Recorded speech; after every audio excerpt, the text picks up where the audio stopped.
महाराष्ट्राच्या मराठी साहित्याला लाभलेला कोहिनूर ज्यानं आपण म्हणावं, माय मराठीचं हिरवंपण जोपासणारा हास्यकवी, विडंबनकार, एक लोकप्रतिनिधी म्हणून महाराष्ट्राची विधान परिषद विविध विषयांवर ज्यांनी खतखती ठेवली, कटवी, सफेद टोपी, लाल बत्ती, चांग भलं, भारत कधी कधी माझा देश आहे, फोडणी, कॉकटेल, तांबडा पांढरा अशा अनेक विडंबन काव्यातून संबंध देशाला दिशा देणारे, माय मराठीला जागतिक व्यासपीठ मिळवून देणारे सुप्रसिद्ध विडंबनकार, कवी, पटकथा लेखक, चित्रपट दिग्दर्शक माननीय रामदाजी फुटाणे सर यांना मी विनंती करतो की आपण आपला वाकयज्ञ प्रारंभ करावा. आदरणीय रामदाजी फुटाणे सर, टाळ्यांच्या गजरात.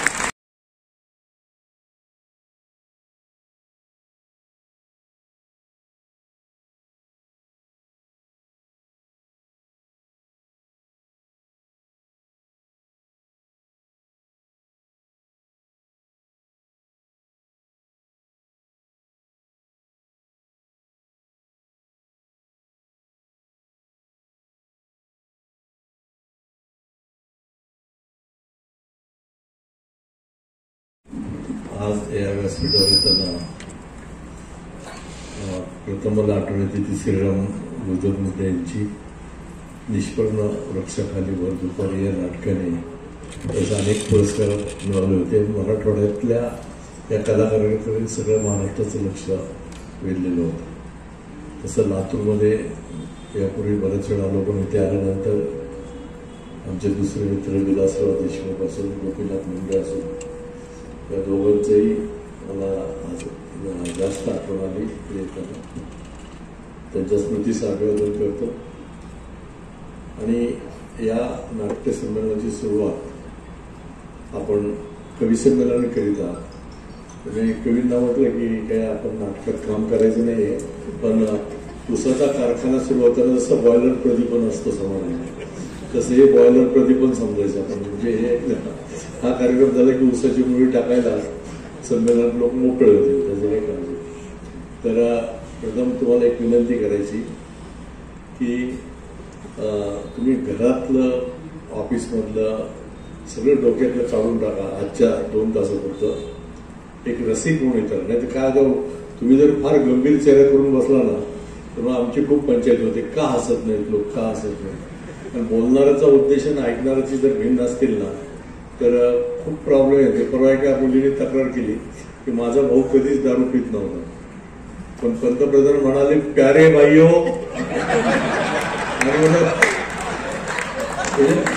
आणि ते सुरू झालं म्हणून तेव्हापासून. त्या बोलणाऱ्याचे उद्देश आणि ऐकणाऱ्याचे उद्देश जर भिन्न असतील तर खूप पंचायत होते. प्रथम मी तुम्हाला शुभेच्छा देऊ इच्छितो. तुमच्यापैकी प्रत्येकाला गौतम अदानी सारखा पैसा लाभो आणि गौतमी पाटीलचा रोज कार्यक्रम हो. म्हणजे इतक्या शुभेच्छा दिल्यानंतर मला वाटत की आणखी काही शुभेच्छाची आपल्याला जास्त आवश्यकता आहे. करोनाच्या काळानंतर आम्ही एक आपल्याकडे कवी संमेलन करत आहोत. वाचणारे डोळे दिले, ऐकणारे कान दिले, आणि एका अदृश्य करोनाने जगण्याचे भान दिले. एका अदृश्य करोनाने जगण्याचे भान दिले. उदयाच्या मस्तीबरोबरच अस्ताची जाणीव होती. उदयाच्या मस्तीबरोबरच अस्ताची जाणीव होती. आणि जाता जाता कळलं सृष्टी सत्य शिव सुंदर होती. जाता जाता कळलं सृष्टी सत्य शिव सुंदर. जग सुंदर आहे, सृष्टी सुंदर आहे, पण कधी कधी परमेश्वराला पश्चाताप होतो. मी फक्त पशु पक्षी तयार केले असते तर बरं झालं असतं. अन्यथा माणसाने निर्मिलेले सगळे रोजचे उद्योग बघितले की परमेश्वर सुद्धा व्हायचं होत. अशी आपल्याकडे परिस्थिती. तर या ठिकाणी आपल्याला एकाच वेळेस काही पुढच्या रचना आहेत, पण त्याचबरोबर काही अंतर्मुख करणारे आहेत आणि काही वेदनेच्याही कविता आहेत. या कवी संमेलनाची सुरुवात आम्ही करण्यासाठी कल्याण येथे प्राध्यापक असलेले प्रशांत मोरे यांना विनंती करतो की त्यांच्या रचनेने सुरुवात करावी. सुरुवातच प्रेम कवितेने करतो. माणसं प्रेम विसरले, त्यामुळे तुम्हाला तुमची आठवण होईल, तुमच्या कॉलेजच्या जीवनाची आठवण होईल आणि व्हावी अशी सदिच्छा. एका कुंकुवा पायी गुरा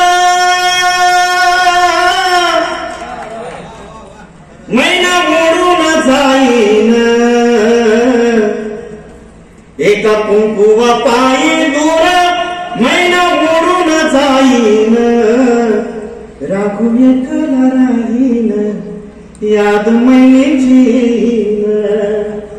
राखू एकला राहीन याद मैनेची.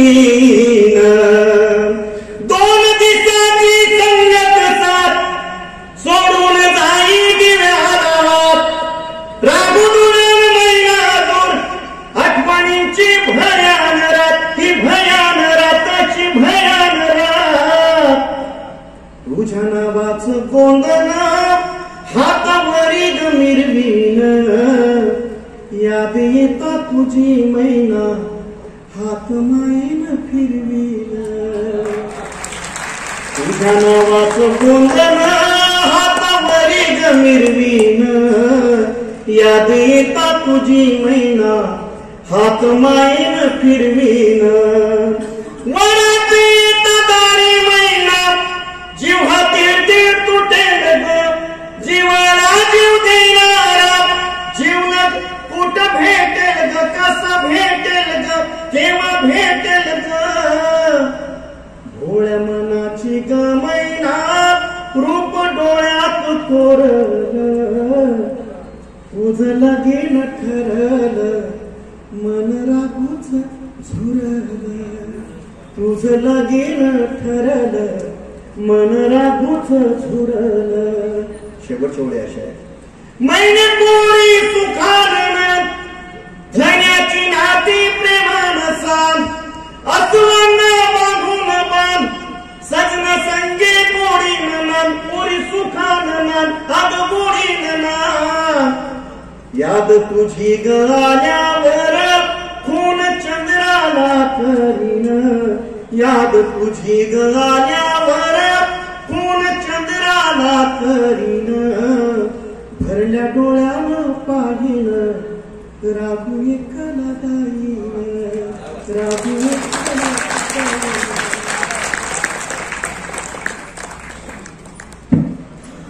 तर राघू महिना इतके प्रामाणिक राघू अलीकडे सापडत नाही त्या ठिकाणी महिन्यासाठी परवा.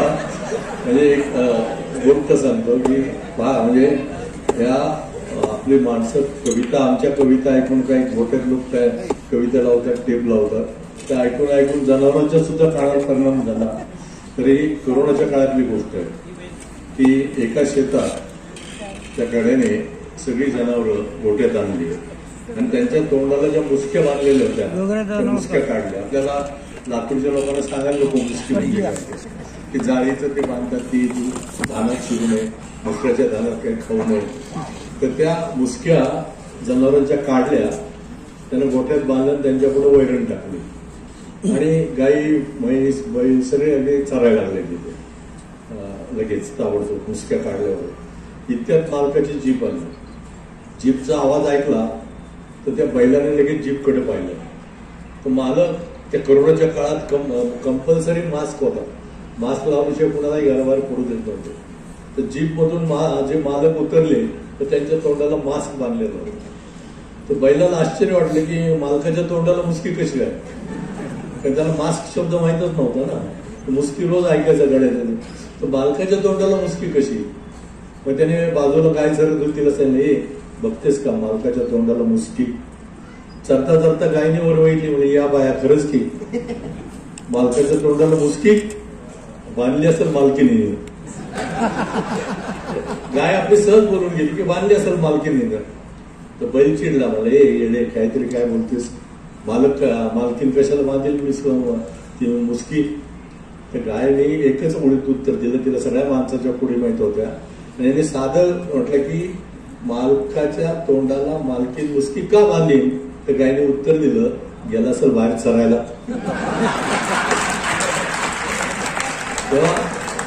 तेव्हा आपल्या देशात असे राघू महिन्याचे विचित्र वेगवेगळे प्रकार आहेत तिथे.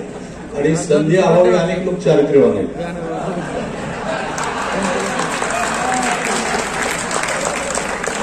चारित्र्यवान आहे पण संधी अभावी तेव्हा असा आपला मस्त देश आहे. सगळे जिथे जिथे संधी मिळेल तिथे चारित्र्यवान असतातच तिथे. तर हा असा सगळा राबवण्याचा खेळ. पण अशा खेळात सुद्धा कधी कधी काय होतं की आमच्या जर काय मराठा जातीत पोरं जन्माला आले तर त्याला आरक्षण नाही. आरक्षण नाही म्हणजे त्याला नोकरी मिळत नाही. मग नोकरी मिळत नाही म्हणून पोरगी तयार होत नाही लग्नाला. बरं प्रत्येक पुरीला पुण्यातच पाहिजे फ्लॅट, नवऱ्याचा घर, तिथं घर वगैरे सगळं. खेड्यात पुरी जायला तयार नाही. यामुळे ग्रामीण भागात अनेक मुलांची लग्न अशीच राहिली. आणि मग त्यांची जी काही अवस्था आहे ती आमच्या एका कवीने खूप चांगल्या पद्धतीने चित्रित केली. आणि हा एक मोठा प्रकाशक आहे महाराष्ट्रातला आता, आणि पुस्तकं चांगली चांगली दिली असा इंद्रजित घुले. कवितेचं नाव लग्नातलं जेवण. प्रियसीच्या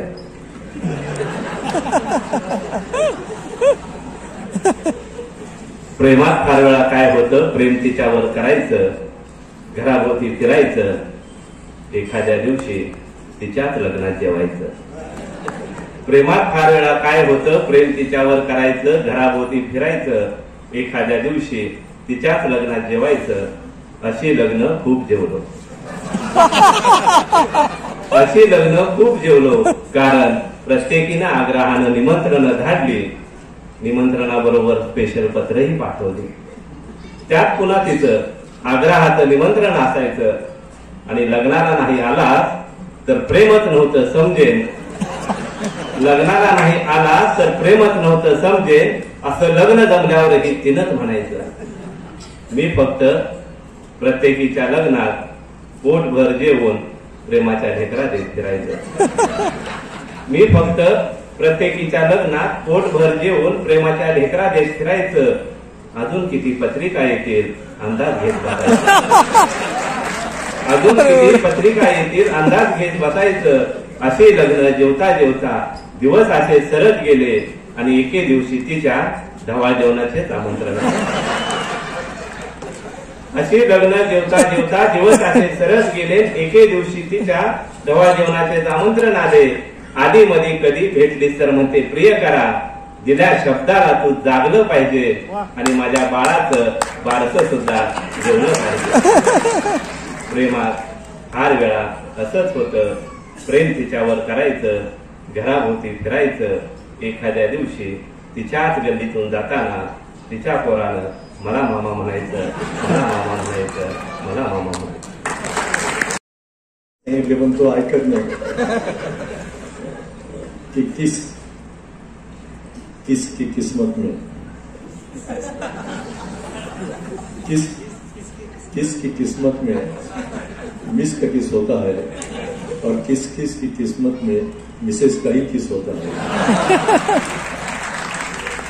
तो किस किस की किस्मत का बदकिस्मती लेती है चुम्मा, किस किस की किस्मत का बदकिस्मती लेती है चुम्मा, और जो मिल गए उसे कतरीना कौर, नहीं मिली वो अम्मा. त्याला किती वेळा शॉर्टकट सांगितले, पण ते तो फार अति चारित्र्यवान आहे. आपल्याला माहिती की सगळ्याच क्षेत्रात इतके चारित्र्यवान आहेत, म्हणजे प्रतिभावंत लोक असोत, राजकारणी असोत, साधू संत असोत. कधी कधी सरस्वतीचा मोर होऊन, कधी कधी सरस्वतीचा मोर होऊन, तर कधी कधी सिंहासनाचा मुकुट होऊन. काही प्रतिभावंत, काही राज्यकर्ते. कधी कधी सरस्वतीचा मोर होऊन, तर कधी कधी सिंहासनाचा मुकुट होऊन लक्ष्मीच्या स्पर्शाने शय्येवर पौडलेला असतो. लक्ष्मीच्या स्पर्शाने शय्येवर पौडलेला असतो. आणि चारित्र्यवान मनात सुद्धा एक आसाराम बापू दडलेला असतो. चारित्र्यवान मनात सुद्धा एक आसाराम बापू दडलेला असतो. आसाराम कधी नजरेतून, कधी स्पर्शातून व्यक्त होतो, वासनेचा आसक्त होतो, आणि पोलिसांची बेडी दिसताच हातातला गजरा सुद्धा विरक्त होतो. किंवा या अनेक गोष्टी आपण पाहिलेल्या आहेत की हजारो वर्षापासून पुरुषांची स्त्रीकडे पाहण्याची जी नजर आहे तीच बदललेली नाही.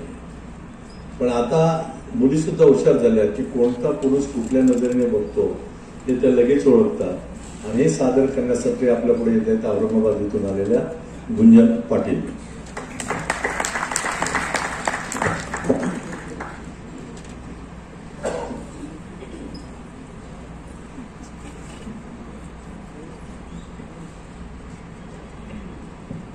फेब्रुवारीचा महिना चालू आहे. आणि विशेष म्हणजे व्हॅलेंटाईन वीक चालू आहे.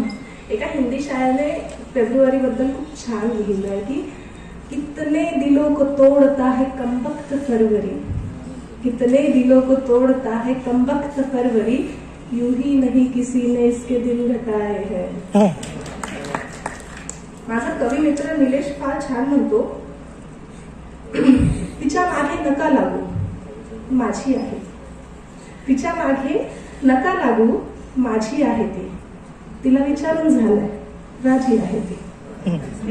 अशा राजीच्या भ्रमामध्ये खूप मुलं राहतात. त्यावरच मुली मित्र म्हणून एक कविता मुलांसाठी. जनरल परसेप्शन असतं की मुलींना किंवा बायकांना खूप काही कळत नाही, पण माझा अनुभव असा आहे की मुलींना खूप काही कळतं आणि कधी कधी जरा जास्त कळतं. कवितेचे शीर्षक आहे या मुलींना सारं कळतं. कुणाचं कुणासाठी कुठे दुखतं, कुणाला कधी काय खुपतं, कुणाचं कुणासाठी कुठे दुखतं, कुणाला कधी काय खुपतं, कुठे फक्त धूर उठतो, कुठे फक्त धूर उठतो आणि कुठे खरंच काळीच जळतं. खरंच सांगते या मुलींना सारं कळतं. प्रत्येक ठिकाणी मागे फिरणारे, प्रत्येक ठिकाणी मागे फिरणारे आणि प्रत्येक मुलीत जुगाड शोधणारे, गड आपल्याच ताब्यात सांगणारे, गड आपल्याच ताब्यात सांगणारे आणि तिच्याबरोबर तिच्या मैत्रिणीचाही नंबर मागणारे, स्वतःला बाजीराव समजणारे शिलेदार, स्वतःला बाजीराव समजणारे शिलेदार. अहो तिच्याही वेटिंग लिस्ट मध्ये असतातच त्याच्या. दुसऱ्याची गाडी आणि तिसऱ्याचा शर्ट केला ना, दुसऱ्याची गाडी आणि तिसऱ्याचा शर्ट. किती होतो नॉनसेन्स. मुलींना डोळ्याची भाषा समजते, तिला असतो एक सिक्स सेन्स. मुलगी वयाच्या पुढे चालते हे तिला नैसर्गिक मिळतं, मुलगी वयाच्या पुढे चालते हे तिला नैसर्गिक मिळतं. आणि खरंच सांगते या मुलींना सारं कळतं. म्हणून उगाच त्रागा करायचा नाही, उगाच त्रागा करायचा नाही आणि गल्लीत चक्राही मारायच्या नाही, उगाच त्रागा करायचा नाही आणि गल्लीत चक्राही मारायच्या नाही. अहो अशा कुठे या पोरी पटतात, मुलींना अशी रोजच भेटतात. आणि जर एका गुलाबात पोरगी भाळली, जर एका गुलाबात पोरगी भाळली, मात्र काही खरं नाही, बॉयफ्रेंड गर्लफ्रेंड बनवून ठेवेल, लग्नाचा मात्र खरं. पुढच्या वेळी तुमच्यापर्यंत पोहोचतील, तुमची दाद माझ्यापर्यंत पोहोचू द्या की कुणाची धाव कुंपणापर्यंत या मुली लगेच वेधतात, कुणाची धाव कुंपणापर्यंत या मुली लगेच वेधतात. तुम्हाला हवी असते हुरपरी, मुली लेकराचा बाप शोधतात. कुणाची धाव कुंपणापर्यंत या मुली लगेच वेधतात. तुम्हाला हवी असते हुरपरी, मुली लेकराचा बाप शोधतात. ज्याचं त्याचं गणित असतं, ज्याचं त्याचं गणित असतं, ज्याला त्यालाच हे जुळतं. आणि खरंच सांगते या मुलींना सारं कळतं. कोण मनाचे इमले बांधतो, कोण स्वप्नात बंगले धावतो, कोण मनाचे इमले बांधतो, कोण स्वप्नात बंगले धावतो. कुणाच्या बापाचा पगार किती आणि कुणाच्या खात्यात उधार किती सारं माहित असतं. गणितात मुली फार पक्के असतात. कोण मनाचे इमले बांधतो, कोण स्वप्नात बंगले धावतो, कुणाच्या बापाचा पगार किती आणि कुणाच्या खात्यात उधार किती सारं माहित असतं. म्हणून उगाच थापा मारायच्या नाही, उगाच थापा मारायच्या नाहीत आणि आनाभाकाही करायच्या नाही. अहो हितभर छाती तीचभर सीना, हितभर छाती तीचभर सीना, जितकी जरुरी तितकीच ताना. हितभर छाती तीचभर सीना, जितकी जरुरी तितकीच ताना. आपल्याच गुऱ्हाळी आपला चोथा, आपल्याच गुऱ्हाळी आपला चोथा. याला कुठे वळतं. आणि खरंच सांगते या मुलींना सारं कळतं. किती पसरायचं आणि किती सावरायचं मुलींना चांगलं ठाऊक असतं. किती पसरायचं आणि किती सावरायचं मुलींना चांगलं ठाऊक असतं. ती जीवनाचा हिशोब मांडते आणि याचं सारच भाऊक असतं. प्रेम, करिअर, नोकरी, लग्न याचा कुठे हिशोब जुळतो? प्रेम, करिअर, नोकरी, लग्न याचा कुठे हिशोब जुळतो? नवरा आणि बॉयफ्रेंड. दादा, नवरा आणि बॉयफ्रेंड यातला फरक मुलींना चांगला कळतो. चॉकलेट हिरो आणि सिक्स पॅक. चॉकलेट हिरो आणि सिक्स पॅक आयुष्यभर पुरत नाही आणि म्हणूनच मुली बॉयफ्रेंडशी लग्न करत नाही. जरा हसून बोलला ना, जरा हसून बोलला ना, कामापुरतं मिळतं. खरंच सांगते, या मुलींना सारं कळतं. पुढच्या ओळी ज्यांना खरंच प्रेम कळतं त्यांच्यासाठी. विश्वासाने हात धरतो त्याला बोलण्याची गरज नसते. विश्वासाने हात धरतो त्याला बोलण्याची गरज नसते. या हातातून त्या हातात एक धमनी सतत भासते. मुलींना हवा असतो विश्वास. मुलींना हवा असतो विश्वास. त्या डोळ्यात सागर दाटून बसतात. भाकरी परी करपत असताना काजळलेल्या तव्यापरी हसतात. भाकरी परी करपत असताना काजळलेल्या तव्यापरी हसतात. तुझ्या नजरेत किंमत दिसू दे. तुझ्या नजरेत किंमत दिसू दे. तिला सारं विश्व मिळतं आणि खरंच सांगते, या मुलींना सारं कळतं.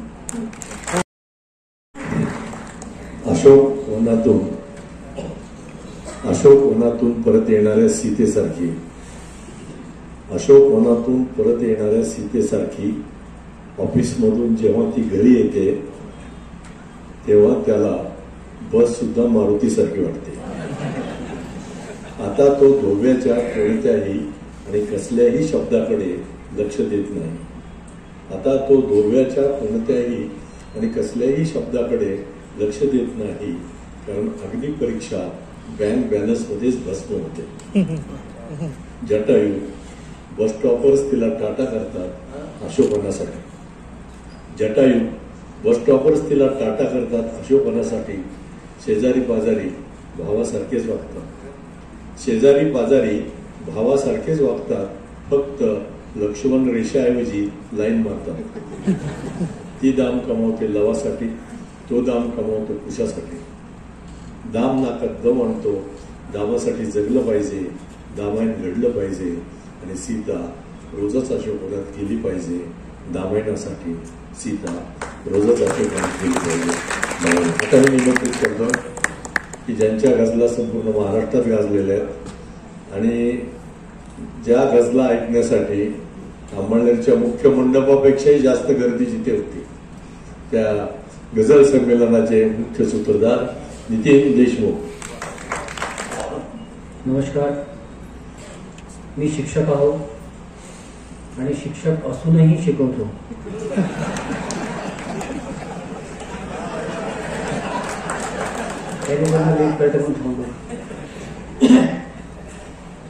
इतकं सुंदर आयोजन केलं. त्यांना मी लिहिलं होतं की ओढ वरवर नको, ओढ वरवर नको, आतली पाहिजे. ओढ वरवर नको, आतली पाहिजे. माणसे आपली वाटली पाहिजे.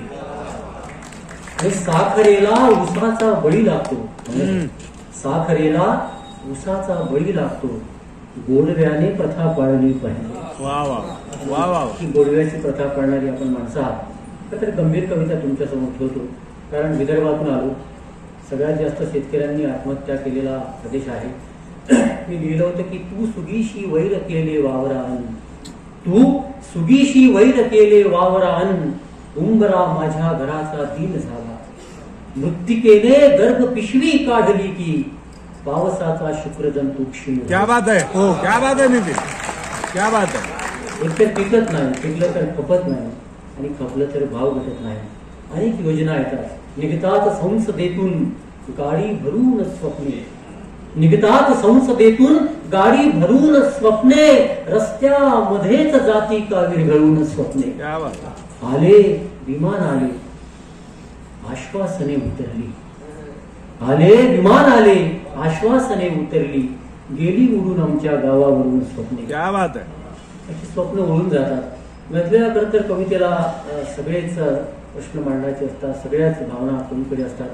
एखादी सुंदर मुलगी जर माझ्याजवळ गेली तर मला ते पण कवितेत पकडता आलं पाहिजे की आज माझे दुःखही हुरळून गेले, आज माझे दुःखही हुरळून गेले, दोन अश्रू लोचनी तळून गेले, ऐकला आवाजही मी पाकळ्यांचा, फूल माझ्या एवढे जवळून.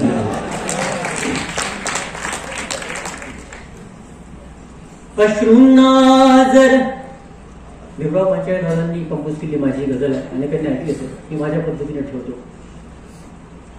अश्रूंना जर पंख जरा असे लावून घेता आले असते, या डोळ्यातून त्या डोळ्यांना झरकन देता आले असते, या हृदयाच्या जखमा जर का त्या हृदयाला कळल्या असत्या, माणुसकीला उंचीवरती सहजच नेताले असते, जळणाऱ्याला विस्तव कळतो, जळणाऱ्याला विस्तव कळतो, बघणाऱ्याला नाही. पण महत्वाचं काय, जगणाऱ्याला जीवन कळते, पळणाऱ्याला नाही, जळणाऱ्याला विस्तव कळतो. ताऱ्यांमधले अंतर सोडा, ताऱ्यांमधले अंतर सोडा, माणसातले मोजा, ताऱ्यांमधले अंतर सोडा, माणसातले मोजा, जवळकतेची गरज माणसा, ग्रह ताऱ्याला नाही, जळणाऱ्याला विस्तव कळतो. एका जागी थांबून थांबून डबके होईल पाणी, एका जागी थांबून थांबून डबके होईल पाणी, वाहत्या पाण्या मार्ग सापडेल, अडणाऱ्याला नाही, जळणाऱ्याला विस्तव कळतो. एका जागी थांबून थांबून डबके होईल पाणी. मग काय करायचं, थांबायाचे आहे तर मग, थांबायाचे आहे तर मग, थांबायाचे आहे तर मग, समुद्र होऊन थांबून गहराईला सलाम, गहराईला सलाम माझा, खळखळणाऱ्याला नाही, रोज घेतली तरीही त्याला, आमच्याकडे लगेच कळलं असतं. जगा वेगळी निराळी हवी नाना, जगा वेगळी निराळी हवी, मुळातच तृषा पावसाळी हवी, जगा वेगळी निराळी हवी, मुळातच तृषा पावसाळी हवी. तुझे काय, तू फक्त रात्री पितो, मला तर सकाळी सकाळी म्हणजे कॉफी कॉफी.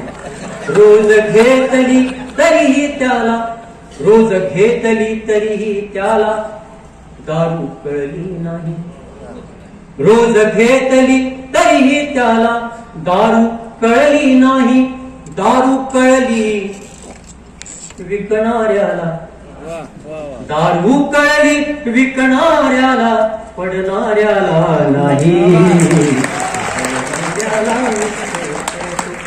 पण किती खरं असते बा. वेल म्हणाली कळीस बाई, वेल म्हणाली कळीस बाई, इतुके असू दे ध्यानी, लाख दिवाने फुलणाऱ्याला, गळणाऱ्याला नाही, जळणाऱ्याला विस्तव कळतो. कशाला दोन नवीन तुकड्या. जे सरते ते भरते तरीही, माणसाने मी फुलफिल आहे, मी कम्प्लीट आहे असं कधी समजू नये असं मला वाटते, माझं मत आहे. आपण समजलो की मी फुलफिल आहे तर आपल्या विकासाच्या शक्यता संपून जातात. ते सांगणारा हा शेर आहे की जे सरते ते भरते तरीही, जे सरते ते भरते तरीही, सरते म्हणून भरते, सरण्याचे भय भरलेल्याला, सरण्याचे भय भरलेल्याला सरणाऱ्याला नाही, जळणाऱ्याला दिसतो कळतो. एक नवा तुला सत्य तुक्याचे बुडले नाही, सत्य तुक्याचे बुडले नाही, सत्य तुक्याचे बुडले नाही, जनगंगेच्या डोही. सत्य तुक्याचे बुडले नाही, जनगंगेच्या डोही. गाथा कळली तरणाऱ्याला, बुडणाऱ्याला नाही. शांत राहण्या शक्ती लागे, शांत राहण्या, शांत राहण्या शक्ती लागे. क्रोधित होणे सोपे, बुद्ध कळाला कळणाऱ्याला, छळणाऱ्याला नाही. आणि तुमच्या सगळ्या धडपडीला, नानांच्या पूर्ण हयातभर कवितेसाठी झटण्याला, आपल्या सगळ्यांच्या कर्तृत्वाला, कामाला शेवटला शेर समर्पित करतो. जात्यामध्ये जीव देवनी, जात्यामध्ये जीव देवनी, जात्यामध्ये जीव देवनी, घास मुखी जो देतो. जात्यामध्ये जीव देवनी, घास मुखी जो देतो.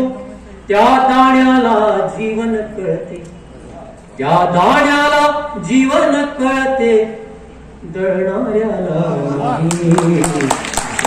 दळणाऱ्याला दिसतो, बघणाऱ्याला नाही.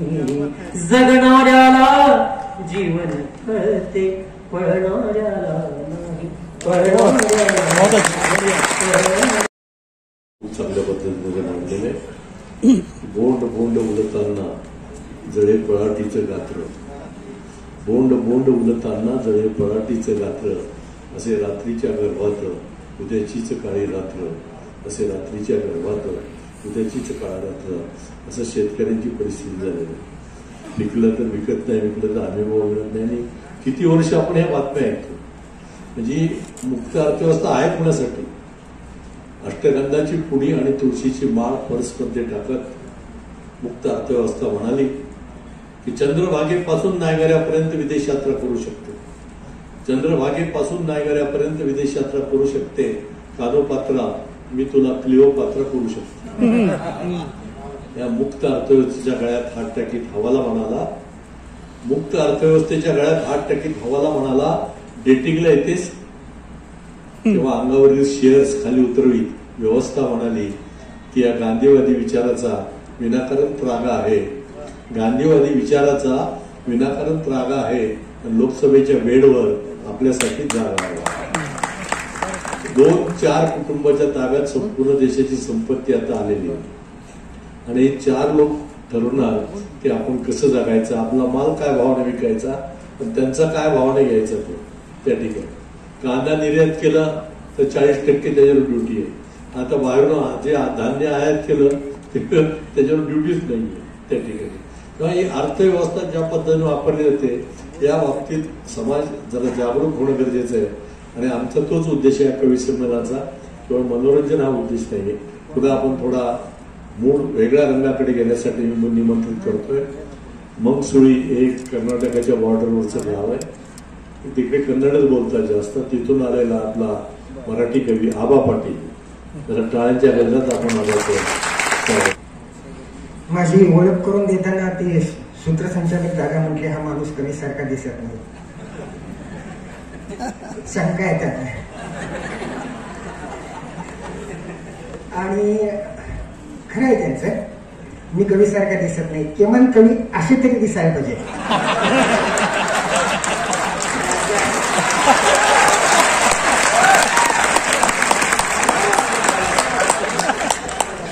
किमान असे तरी दिसायला म्हणजे ह्यांच्यापेक्षा पण देखणे कवी असतात ते.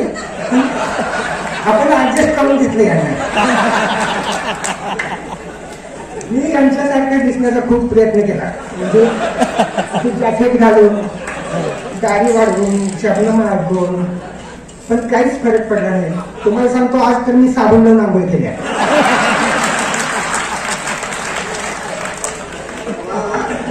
ते आई कॉलेज कुमारी सारखी दिसते ती कुठला साबण?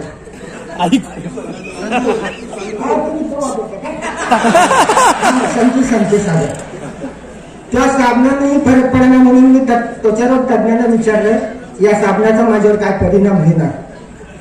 तर त्वचारोग तज्ञ म्हणाले जेवढा फॉल्ट असेल तेवढा, म्हणजे एक नॉर्मल फॉल्ट असेल तेवढा साबण काम करतात, कंपनी फॉल्ट असेल तर साबणही काय करतात.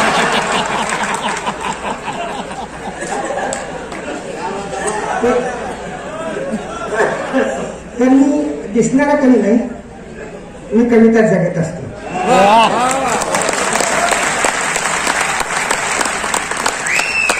आणि जगल्यानंतर ती कविता माझ्या शब्दात येत असते. खर तर जगातल्या बहुतेक मोठ्या माणसांना पाठांतर कमी असतात. आलं घेणार तुमच्या म्हणजे आपल्याला पाठांतर नसलं तर असं बोलायचं. तुम्हाला नितीन सरांनी सांगितलं ही गोष्ट. हा विनोदाचा भाग सोडला तरी सहजासहजी तोंड पाठ व्हावी एवढी काही बद्दल नाही माझ्या टाळ्यातली वेदना, त्यामुळे मला बघून वाचावं लागतं. आता कवितेचं शीर्षक आहे थोडीशी प्रेम कविता आणि थोडी माझ्या परिस्थितीशी निगडीत अशी कविता. म्हणजे ज्यांना टक्कल पडलंय की दाढी केस पांढरे झाले त्यांनी प्रेम कविता घेऊन असं कुठल्या पुस्तकात लिहिलेलं नाही. त्यामुळे तुम्ही काय घाबरू नका आणि माझी कविता ऐकताना एवढं काय स्टँडर्ड टेन्शन घेऊ नका. मी जसा दिसतो तशीच माझी साधी सोपी कविता आहे. कवितेचे शीर्षक आहे मोनालिसा. आता मोनालिसा ह्या मॅडम कोण होत्या तुम्हाला माहित असणार आहे, कारण लिओनार्दो दा विंची या जगप्रसिद्ध चित्रकाराने काढलेलं चित्र सुंदर मुलीचं. त्या चित्रात ती हसते. ती का हसते अजून पण कोणाला कळलं नाही. आणि शाण्याने कोणती स्त्री का हसते त्याच्या नादाला लागायचं नसते, त्या भांडणीत पडायचंच नाही.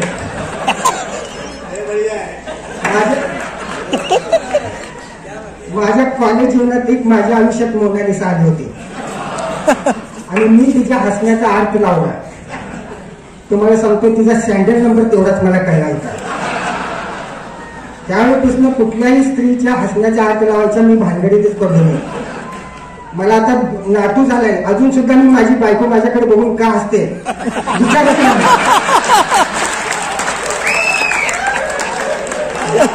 त्यावेळी गालावर खडी पाडून अशी माझ्याकडे बघून स्मित हास्य करत असते त्यावेळी ती नक्कीच माझ्या खिशातली चिल्लर ढापलेली असते.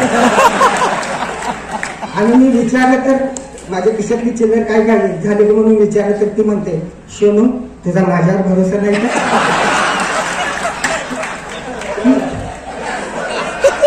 तर ही कविता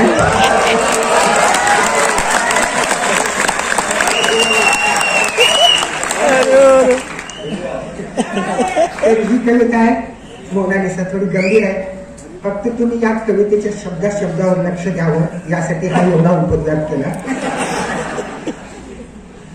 कवितेचे शीर्षक मोनालिसा. माझा भाकरीचा शोध संपेपर्यंत अशीच हसत राहा मोनालिसा. माझा भाकरीचा शोध संपेपर्यंत अशीच हसत राहा मोनालिसा. छान दिसतेस तुला हसताना पाहून मलाही बरं वाटतं. तुला हसताना पाहून मलाही बरं वाटतं. तुझं हसणं भाकरीतकं सुंदर वाटतं. तुझं हसणं भाकरीतकं सुंदर वाटतं. पण तुर्तास घट्टे पडलेल्या हाताने कुरवाळे तुझे गालचर दृष्टावचे. पण तुर्तास घट्टे पडलेल्या हाताने कुरवाळे तुझे गालचर दृष्टावशील.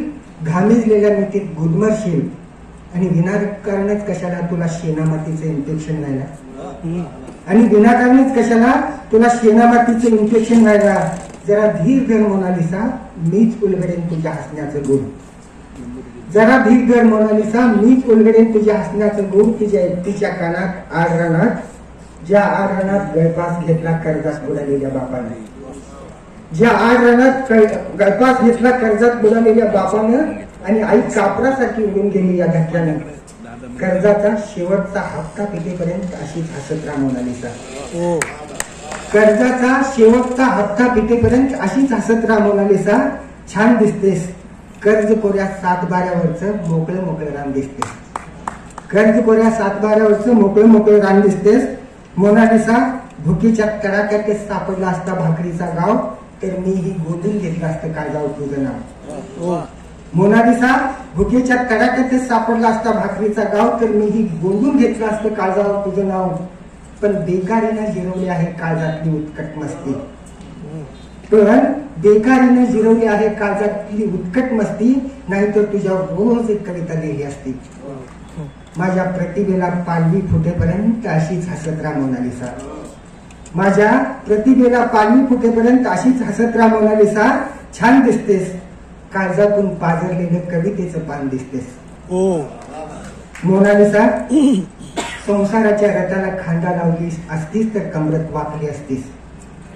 मोनालिसा संसाराच्या रथाला खांदा लावली असतीस तर कमरत वाकली असतीस. दारुड्याची 2 लेकरं सांभाळताना मेटाकुटीला आली नसतीस. फोटोत सगळेच हसतात ग मोनालिसा, सगळेच हसतात. फोटोत सगळेच हसतात ग मोनालिसा, सगळेच हसतात. मला सांग, उधारी नाकारलेल्या दुकानदाराच्या दारापुढे तू अशीच हसली असतीस? मला सांग, उधारी नाकारलेल्या दुकानदाराच्या दारापुढे तू अशीच हसली असतीस? तरी सुद्धा हसत राहा मोनालिसा, हसताना तू लईच भारी दिसतेस. तरी सुद्धा हसत राहा मोनालिसा, हसताना तू लईच भारी दिसतेस. अशी की जशी तापलेल्या तव्यावर फुगलेली भाकरी दिसतेस. तापलेल्या तव्यावर फुगलेली भाकरी दिसतेस. धन्यवाद. वेदनाही त्यांनी वाढलेली. पण आबा हा तसा फार विनोदी स्वभावाचा आहे की बायको लाडाने त्याला सोनू म्हणते घरी. आता त्यांनी जाहीर केलं फक्त. आता ते टीव्हीवर एक जाहिरात चालू होती, माझा टेस्ट पार्टनर, ती एक हिरोईन प्रसिद्ध, माझा टेस्ट पार्टनर, तो कुठला तरी मसाला आहे, त्याची जाहिरात होती, माझा टेस्ट पार्टनर. तर तिने विचारलं, सोनू टेस्ट पार्टनर म्हणजे काय रे? तिला इंग्रजी येत नाही बिचाऱ्यांच्या पत्नीला. तिने सहज विचारलं, सोनू हे टेस्ट पार्टनर म्हणजे काय? त्याने लगेच सांगितलं, आपली ओठ आणि जीभ जो वापरतो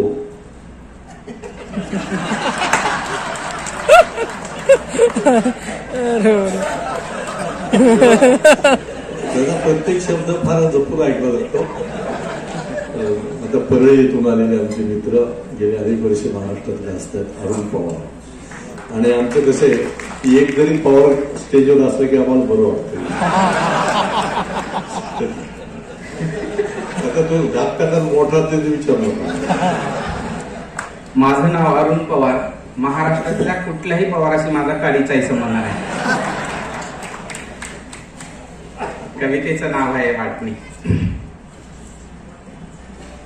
कवितेचं नाव आहे वाटणी. वाईले राहिले मुलं, राहिले वाईले मुलं, वाईले राहिले मुलं, दोघांची वाटणी. अनमाय पर 7 बाप गोठ्याचा धनी, अनमाय पर 7 बाप गोठ्याचा धनी.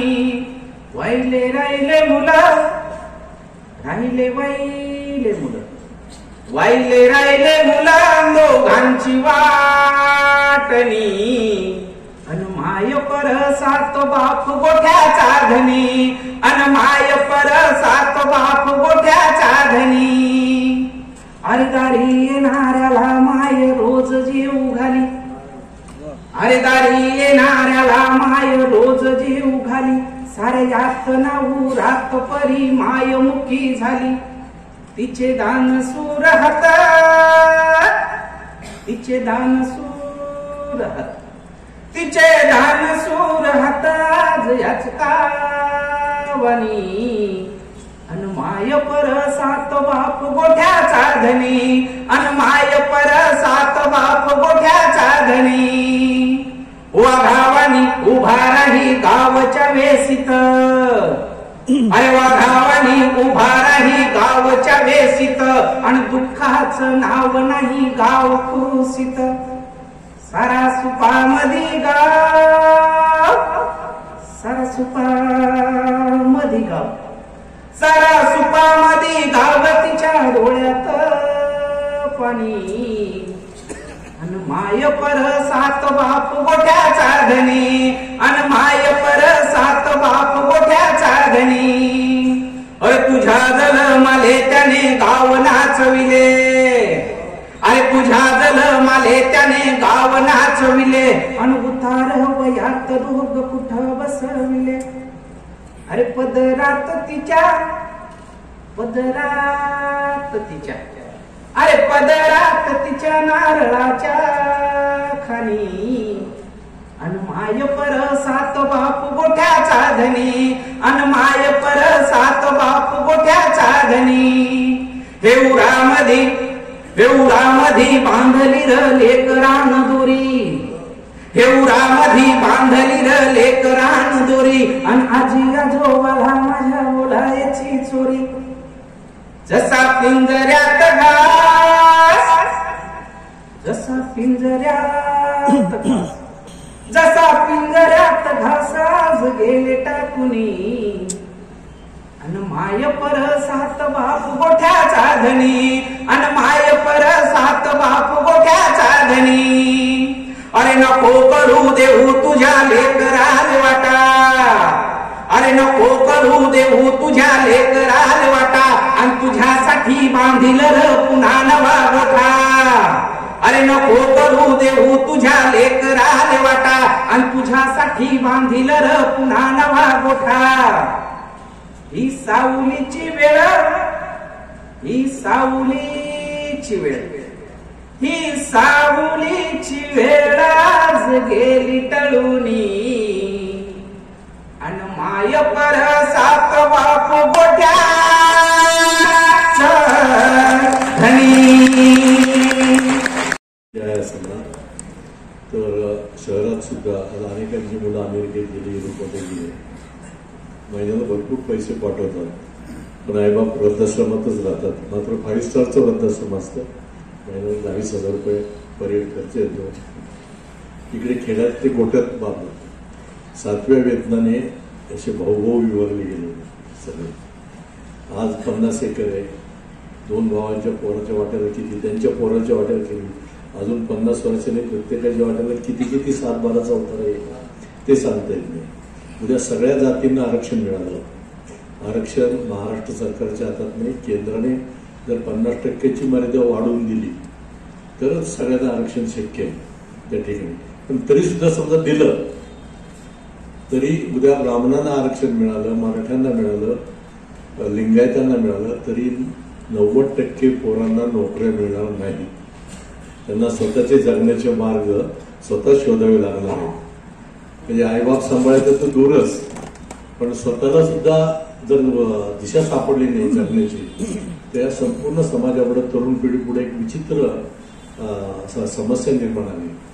जात आपले प्रश्न सोडू शकत नाही, आपले मुलं आपले प्रश्न सोडू शकत नाही, आपला धर्म आपले प्रश्न सोडू शकत नाही. पण जे काही चाललंय आता की जरा अंगी येता, जरांगी येता जातीचीच कळ, जरा अंगी येता जातीचीच कळ, भुजातले बळ दर्शविती. जरा अंगी येता जातीचीच कळ, भुजातले बळ दर्शविती.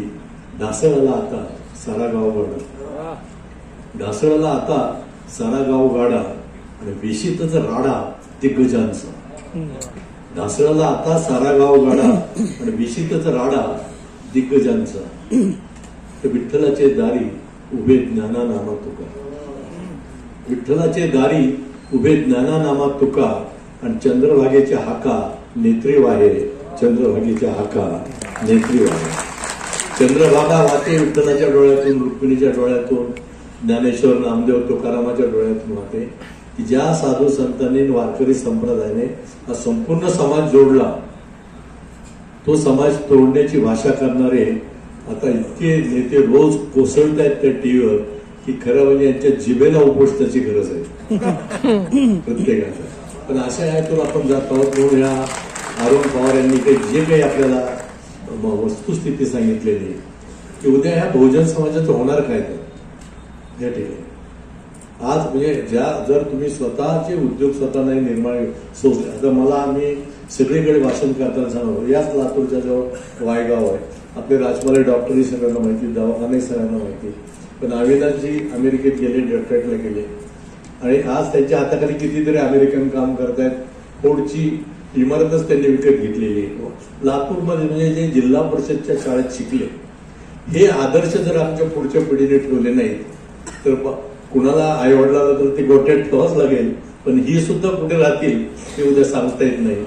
आणि म्हणून मी अरुणला मनापासून धन्यवाद देतो. यानंतर एक वेगळी रचना आपल्याकडे घेऊन येत आहेत भरत दौंडकर.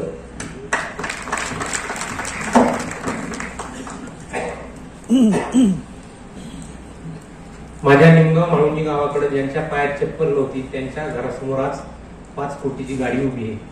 आणि ज्यांच्या गळ्यामध्ये 50 पैशाचा करबोटा नव्हता त्यांच्या गळ्यामध्ये 100 तोळ्याची गोफ आहे. त्याची कविता. कवितेचं शीर्षक आहे गोफ. गुंठा गुंठा जमीन विकून आज गोफ आली गळ्यात. गुंठा गुंठा जमीन विकून आज गोफ आली गळ्यात. पण एक प्लेट मातीचा वास हुंगायला उद्या रक्त येईल डोळ्यात. उद्या रक्त येईल डोळ्यात. काळ्या आईच्या तळतळीचा हा दागिना किती दिवस जाईल. काळ्या आईच्या तळतळीचा हा दागिना किती दिवस जाईल. अरे हात सोन्याचा हार उद्या गळ्यातला फास होईल. उद्या गळ्यातला फास होईल. दुय्यम निबंधकाच्या कार्यालयात बहिणीचा हक्क सोड केला म्हणून मनातल्या मनात किती भयानक असतो आपण. बहिणीचा हक्क सोड केला म्हणून मनातल्या मनात किती भयानक असतो आपण. अरे बापाचा अंगठा मिळावा म्हणून कधी कधी आईचंही कुंकू पुसतो आपण. कधी कधी आईचंही कुंकू पुसतो आपण. जन्माच्या 7 बाऱ्यावर बोजा चढला काय आणि उतरला काय. जन्माच्या 7 बाऱ्यावर बोजा चढला काय आणि उतरला काय. जित्या माणसांच्या काळजातच बघा ना इथं किती फेरफार झालाय. जित्या माणसांच्या काळजातच बघा ना इथं किती फेरफार झालाय. आणि कागदाच्या तुकड्यांसाठी काळजाच्या तुकड्यांवर बघा ना इथं किती वेळा वार झालाय. इथं किती वेळा वार झालाय. नाळ तुटल्यानंतर पोटच्या लेकरांनीच मारावी आईच्या पोटावरला. तसंच चाललंय ना. वंशाच्या दिव्यांनीच बघा ना विझवून टाकली आहे वंशाची वाट. अरे सेटसाठी पिळून पिळून त्यांनी आपली दुभती गाय केली खाटी. आधी सेटसाठी पिळून पिळून त्यांनी आपली दुभती गाय केली खाटी. आणि हिरवा शालू हिसकावून लवासाच्या लुगड्यानं आता काय भरता आमची ओटी. लवासाच्या लुगड्यानं आता काय भरता आमची ओटी. सापरातून बंगल्यात आणलं म्हणजे काय सेन सड्याचं पुनर्वसन केलं. वा वा वा.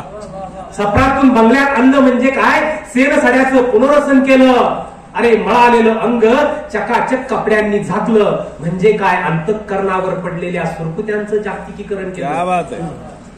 ज्या दिवशी आपल्या गावाचं टाऊन झालं, ज्या दिवशी आपल्या गावाचं टाऊन झालं त्याच दिवशी बघा ना माणसाचं मार्केट किती डाऊन झालं. माणसाचं मार्केट किती डाऊन झालं. अजून पण आपली भूक आहे तशीच आहे. आपली भूक आहे तशीच आहे. पण आपली भाकर बघा ना कशी चकाचक मॉल मधल्या काचेमध्ये करपून गेली. अरे आभाळा इतकी होती तहान ती सुद्धा एका बाटलीत झिरपून गेली. आता सायबर कॅफेत मांडीवर बसून चिमण्या पिल्लांनी आईला कसा मागायचा चुलीवरचा घास. क्या बात आहे. आईला कसा मागायचा चुलीवरचा घास. अत्तराच्या बाटली संगाना भरून ठेवता येतो का मातीचा वास. भरून ठेवता येतो का मातीचा वास. आता येऊ द्या कुणाचं पण राज्य, होऊ द्या कुणाची पण हवा. तुम्ही चंद्रावर जावा, तुम्ही मंगळावर जावा, तुम्ही पैशांचे पंख लावा. पण एक मात्र लक्षात ठेवा, उंच उंच उडायला जशी शिकवते माती. उंच उंच उडायला जशी शिकवते माती. खोल खोल गाडायला पण तिला नसते कुणाची भीती. तिला नसते कुणाची भीती. मंदी आली तरी भारतात कधी मंदी येणार नाही त्याचं कारण हा कुठल्या कारखानदारीवर देश उभा नाहीये तर कृषीप्रधान देश आहे. शेतकऱ्यांच्या कष्टावर उभा आहे. पण त्यामुळे या देशात कधी मंदी येऊ शकत नाही. त्या ठिकाणी आपली संपत्ती तयार होते शेतात आणि कारखान्यात. जिथे नोकऱ्या देणारे हात आहेत अशा 2 जागा आहेत आपल्या. दिल्लीत फक्त व्हाउचर्स पिकतात. या देशाच्या सगळ्या देशाने मिळवलेली संपत्ती तिचं कसं चांगलं वाईट करायचं हे दिल्ली ठरवते. हे मी 30 वर्षापूर्वी लिहिले. त्यामुळे आजच्या राजकीय पक्षांनी त्याची काळजी करण्याचं कारण नाही.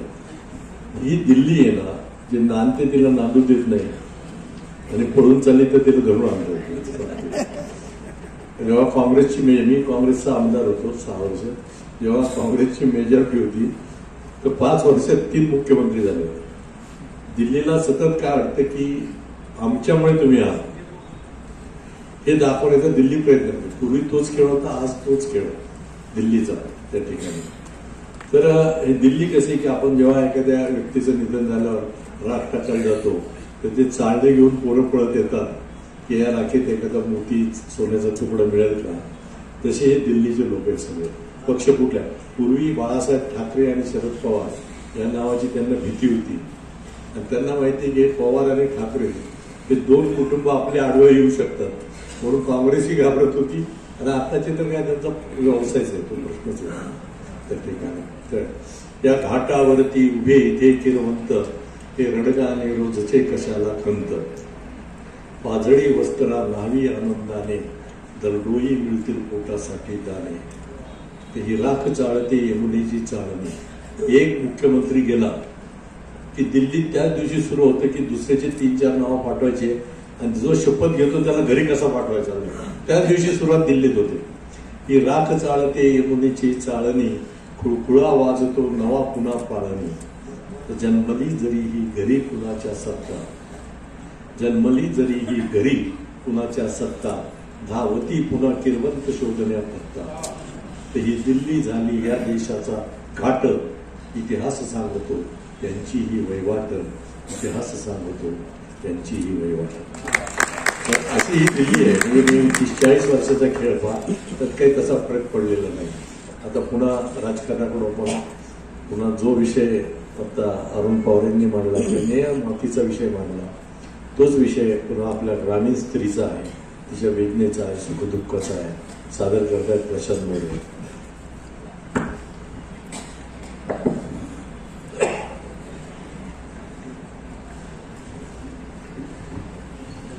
जुन्या गाठोड्यातून काढलेला हा चुरगळलेला सदरा नाही आहे. जुन्या गाठोड्यातून काढलेला हा चुरगळलेला सदरा नाही आहे. चेहरा आहे माझा. नात्यांची इस्त्री उलटी फिरत गेली आणि गुढ्या वाढत गेल्या. नात्यांची इस्त्री उलटी फिरत गेली आणि गुढ्या वाढत गेल्या. या सगळ्या गुढ्या कमी करूया, नात्यांची इस्त्री सरळ फिरवूया. त्यासाठीची नानांच्या काळजातली कविता. जीन फाटतया, जीन फाटतया तिथंच होवावा धागा ग. बाई दुःखाच्या कष्टानं लिपाव्या भेगा, बाई दुःखाच्या कष्टानं लिपाव्या भेगा. कधी उन्हाला द्यावा धार, कधी उन्हाला द्यावा धार. गाव बुडणारा सोसापूर, गाव बुडणारा सोसापूर.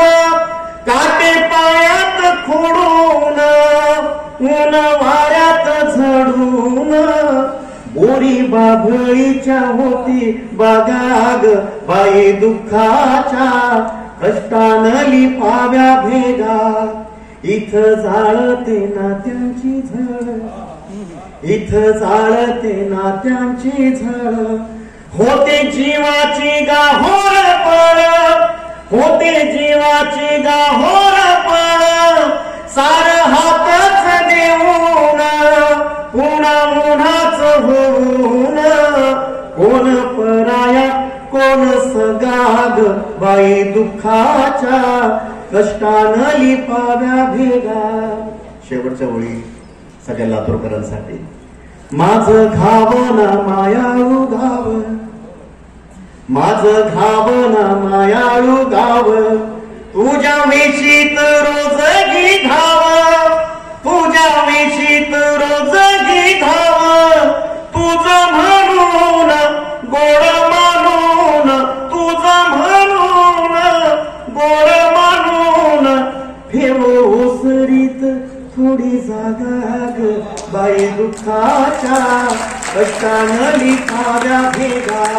जीन फाटतया तिथंच होवावा धागा ग, बाई दुःखाच्या कष्टानं लिपाव्या भेगा. फ्लॅटमध्ये राहतात त्यांना ओसरी शब्द विचारला अर्थच कळणार नाही. ओसरी म्हणजे काय. जे वाड्यात राहिले, घरात राहिले त्यांनाच हे माहिती. कारण आपण मराठी भाषेपासून सुद्धा इतके दूर चाललो की आजोबा नाचू लागले, आजी नाचू लागली, आजोबा नाचू लागले, आजी नाचू लागली, आणि शेंडी नाचवली, इंग्रजी वाचू लागली. नातू नाचू लागला, नात नाचू लागली, नातू नाचू लागला, नात नाचू लागली, रद्दी इंग्रजीची घरी साचू लागली. परिणाम असा झाला की अजान मुळाखाली माती खचू लागली, अजान मुळाखाली माती खचू लागली, आणि इंद्राणीच्या डोहाला पोथी टोचू लागली, इंद्राणीच्या डोहाला पोथी टोचू. ती ज्ञानोबाची मराठी, तुकोबाची मराठी, ती आता घराबाहेर जाते की काय असं वाटतंय. आई, बाबा, काका, मामा, नाना, तात्या, बापू, ते जिव्हाळ्याचे शब्द बाहेर गेले. डॅड, मॉम, कझिन घरात घुसले. इंग्रजी आपल्या मुलांना आलंच पाहिजे, ती जगाची संपर्क भाषा आहे, पण मराठीचा बळी देऊन आपल्या घरात येता कामा नये, एवढीच आपली इच्छा आहे. मी पुन्हा बोलवतो आबा पाटील आहे ना, ते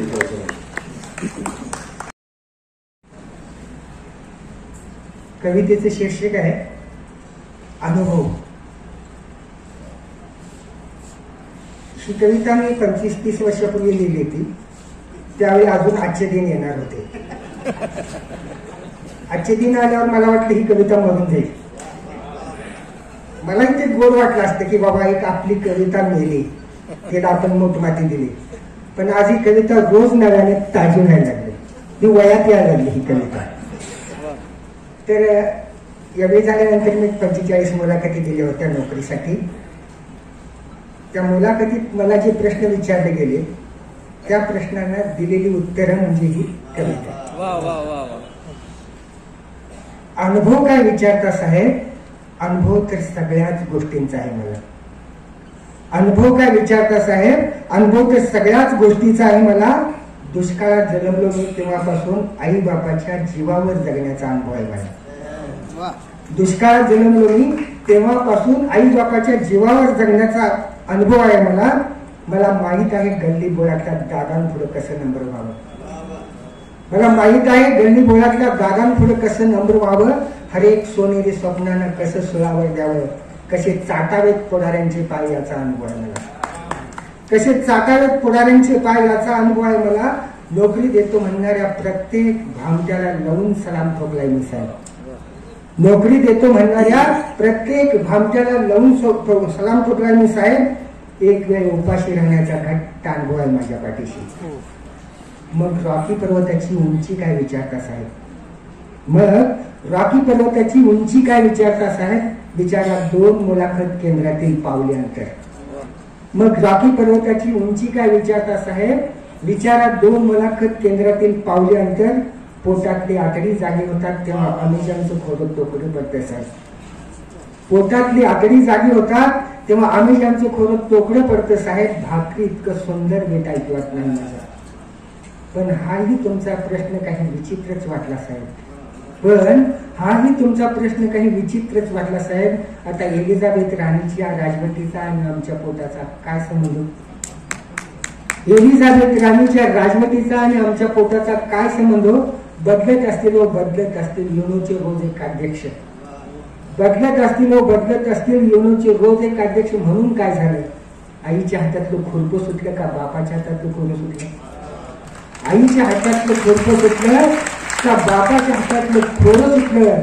त्यांना माहित नाही प्रांतांच्या सीमारेषा.